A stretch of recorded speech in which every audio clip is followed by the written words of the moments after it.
dhawaad 1,200 oo muhaajiriin oo aan haysana wax sharci ah ayaa saacadihii ugu dambeeyay gaaray dalka Talyaaniga sida ay sheegeen mas'uuliyiinta dalkaasi. Muhaajiriintan oo ka kala yimid dalal dhowr oo ku yaala Asia, Afrika iyo Bariga Dhexe ayaa ka degay dekedda ku taala xeebaha Seychelles.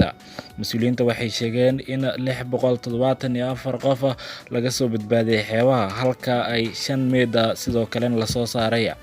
Muhaajiriinta ayaa ku safrayay mid ka mid ah doomaha kalluumaysiga taasi oo la saaray dad ka badan xaddigii loogu talagalay. Dadkan la soo badbaadiyay waxaa ka mid ah tahriibayaal ka soo jeeda Soomaaliya, Afghanistan, Suudaan iyo Itoobiya. Sidoo kale xeebaha Lampedusa Sabtidii la geeyay dad gaaraya 552 qof oo laga soo badbaadiyay ilaa 15 doomood. Doomahan ayaa ka soo dhaqaaqay xeebaha dalalka Tunisia, Liibiya. Lampedusa waxay ka mid tahay dekedaha ugu muhiimsan ee ka soo dega dadka isku dayaya in ay galaan dalalka kale ee Midowga Yurub. Madaxweynaha Jamhuuriyadda Federaalka Soomaaliya Mudane Xasan Sheekh Maxamuud iyo wafdi uu hogaaminayay ayaa gaaray caasimadda dalka Masar. waxaa ku soo dhaweeyay garoonka diyaaradaha Qaahira wasiirka maaliyadda Masar Maxamed Muciid, diblomaasiyiin iyo saraakiil ka tirsan safaaradda Soomaaliyeed ee dalkaasi. madaxweynaha ayaa dhigiisa dalka Masar Fattaax al-Siisi la yeelan doona wadahadal ku saabsan sidii loo xoojin lahaa xiriirka labada dal.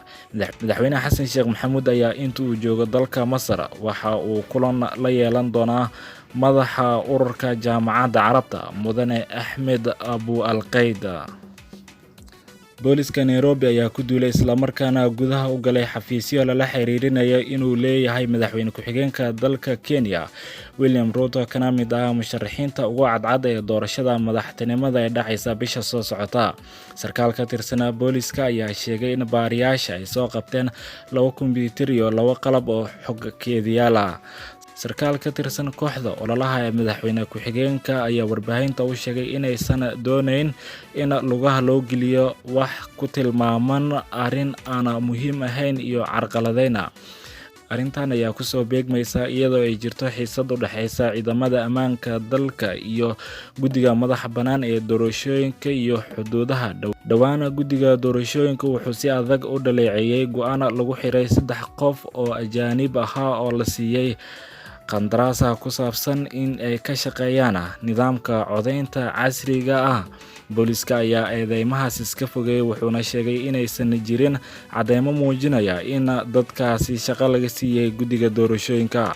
loolanka doorashada madaxtinimada ayaa loo arkaa mid ay si aad ugu tartami karaan Master Ruto iyo ra'iisul wasaarihii hore ee dalkaasi Raila Odinga.